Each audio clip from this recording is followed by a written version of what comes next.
What should the UK be expecting, do you think? Well, nobody ever seems to be able to be sure about what they're expecting, but it sounds like there's going to be an application of tariffs to the UK. Quite how they're going to apply is anybody's guess, but there'll be something, it sounds like, that's going to be applied forthwith. What you've just said, a huge amount of uncertainty. You are a guy that knows how this process works, and you're sort of shrugging your shoulders, which I find quite astounding. Well, yeah, that's because the process doesn't work the way it's worked for 25 years, and that's the whole point. But, from what you read from the media, even as of this morning, the rumours about how it was going to apply are flying around, but it looks like there will be at least a fixed tariff that will apply. But whether it's differentiated by countries, nobody's really sure. The guesswork is that whatever the Trump administration considers to be the worst offenders will get higher tariffs, and the UK, in that case, would probably be down the order a bit.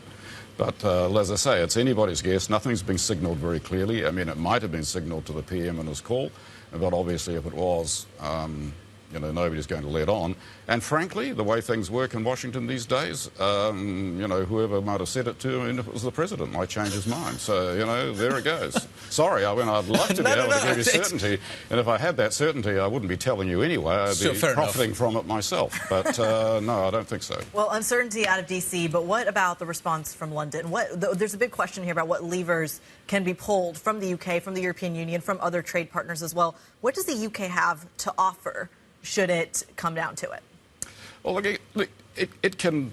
Look, it's got lots of options, but, you can retaliate. Of course you can retaliate. I don't think at the macro level there's leverage for the UK to achieve some outcome from that right now, but you might want to do it just to prove that you can do it.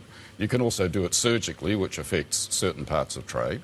But, of course, it imposes a cost on you. So I think you do that if you believe that you're not going to get anywhere fast with the administration.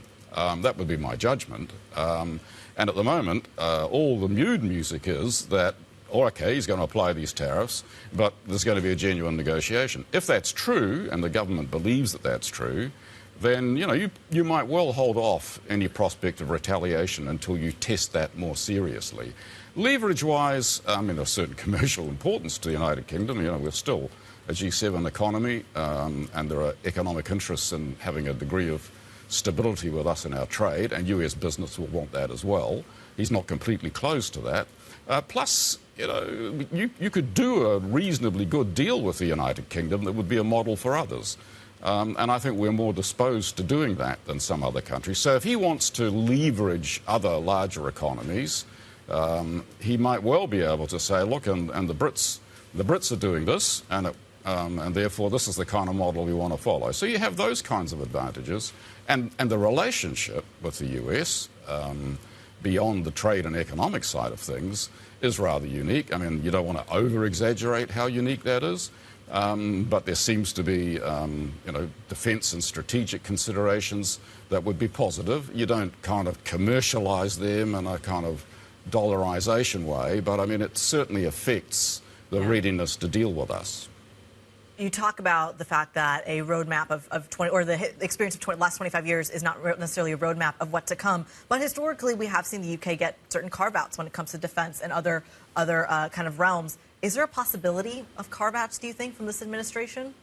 Well, I mean, it sounds like there's not going to be a carve-out from day one. I mean, they're going to apply something from day one, and the rumour seems to be they're going to apply something to everybody, whatever it is, anybody's guess exactly.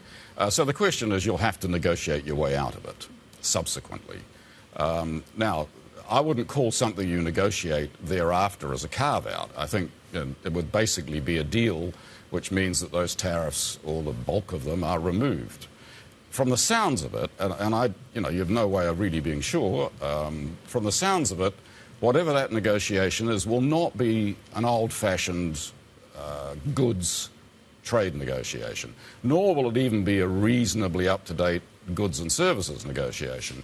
It sounds like the Trump administration, leaving aside what the UK government might want, wants something that's more broad-ranging than that, and you've seen it in the media, so it's probably true.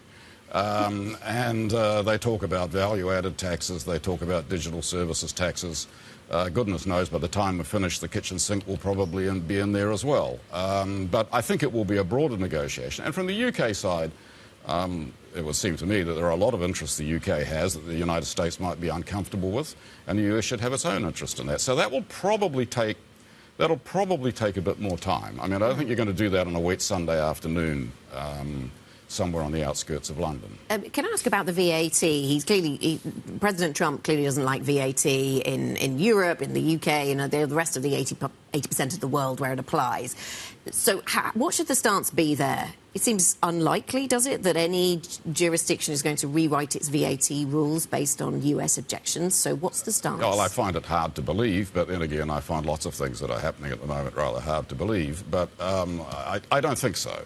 I don't think you can really completely restructure your tax system, and you're certainly not going to get rid of VAT overnight. I mean, there is a question which I think you can talk about, and it may even lead to some margin of negotiation. I mean, it is true that a value-added tax or a sales tax or consumption tax of some kind, of course, has some economic interests, has some economic effect, and it will have an economic effect on players that export to your market. It should have an equivalent effect, so it's not giving a domestic advantage to your firms. But it is true, the whole point of a consumption tax of some shape or form is to suppress consumption. So, I mean, economically, if you're exporting and the US is exporting, you would say, well, OK, that tax kind of diminishes, to some extent, demand for my products. But it does for the domestic country as well, so what's your problem? But there's no denying that there is some kind of economic effect. So the question is, are the compliance costs particularly high? Is the way in which it's being implemented problematic? The answer to all of those questions may be no, in which case you wouldn't do anything. If there's something there that's a bit legitimate, OK, you talk about it. So maybe there's room to offer something. And is there room to what extent are services going to be part of this, do you think, then, in terms of the opening salvo from the Trump administration on this? Are services going to be part of that? I don't know. I have no idea. But certainly, because again, I'm not inside, and I have no idea what they've been discussing. Two things about it. I mean, one, it's interesting. There's not much noise about services from the Trump administration at all. I mean, they are kind of old-fashioned goods obsessed, it would appear, on their agenda from the outside.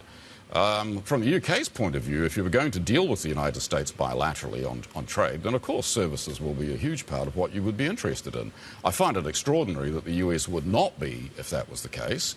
And I would have thought that there'd be a whole list of things that you would want to ask of the US on the services side. For instance, you might want to have, fly-in, fly-out visas for business people to visit the US. The Australians got that from the trade agreement they did with the United States when things were a little more stable a couple of decades ago. So there are things like that you would ask for. But I have no idea as to what the agenda would be, let alone what the disposition would be. But it's pretty extraordinary that that's where the real economy is, and it just hardly ever figures in these discussions. When it comes to sales tax, for instance, there's an interesting angle to all of that. And certainly in financial services, they're pretty loosely applied, at least as far as the UK. There's not a lot of value-added tax that's applied to services transactions on the financial side. So, there's the bizarre thing. You're worrying about seemingly worried about it when it comes to goods, but on services, which are economically the most significant, it tends not to be applied anyway. I mean, there are some exceptions. There are areas where it does apply, but it's not generally the case. How does the UK sit between the United States and Europe? It wants to probably negotiate some kind of a deal with Europe going forward. We're about to see a big meeting about what that could look like, but the Europeans seem to be very much on the naughty step when it comes to the Trump administration. And then you've got the kind of story with the United States. Is there a danger of the UK getting too close to the EU at this point in time from a US perspective? Look, I mean, there's a balancing act, and that balancing act is undoubtedly, or could undoubtedly be tricky at certain circumstances. I mean, remember that the government has made it clear that it has no intention of joining the single market, let alone the customs union. So therefore, it's not going to bind itself in contractually, it would appear, with the EU. So on that assumption, there is no reason to believe that its hands are going to be tied so that it is in lockstep with the EU. Now, that doesn't mean to say that there would not be things that it would be interested in doing with the European Union outside of those two conditions. that would bring it a bit closer to the EU. And I think the question for a negotiator would always be, but whether the negotiators succeed in doing this is, well, I'd like to keep my options open in this as long as possible. So I don't want to foreclose a deal with whatever it may be with Europe before I've sort of seen the colour of the US money, and I don't want to close a deal with the US until I've seen what the Europeans are really offering me. Now, ironically, in most occasions where bureaucrats are doing most of the work, there's very little risk of anything happening quickly, so that kind of strategy works quite well. Now, it's going to be very interesting because we're going to actually be in a situation now where the irresistible force of Trump time is going to meet the immovable object of Whitehall time. And it'll be very interesting to see what happens on that. But my view is that there are some things, particularly in agriculture, where we want to have a slightly more smooth arrangement with Europe than we've had in the past. You'll have to be very careful to know whether what the EU would consider to be necessary for that kind of deal would really preclude what you might end up having to do with the US. I don't think it's impossible to manage it. It could be a bit tricky over a couple of areas, but I don't think it's necessarily. To me, I don't see a fundamental choice there. As long as the government's position remains what it is, there's just a bit of very tricky negotiation that would have to be done on a few products. Is basically it. I think the real question is: is there going to be such a significant prospect of a deal with the United States that would make a difference? And that, I think, is the challenge. I mean, the UK needs growth. It can do some marginal things with Europe that will improve things at the margins. Is Trump, as he says he is, ready to do transformational trade deals as long as he gets his interests taken care of? Because if he is, that gives a huge opportunity for the UK to really move the dial on its growth with the US. So I can't imagine that you would shy away from that prospect if it's genuine. What remains to be seen, is it genuine on the part of the US? And we have to test that.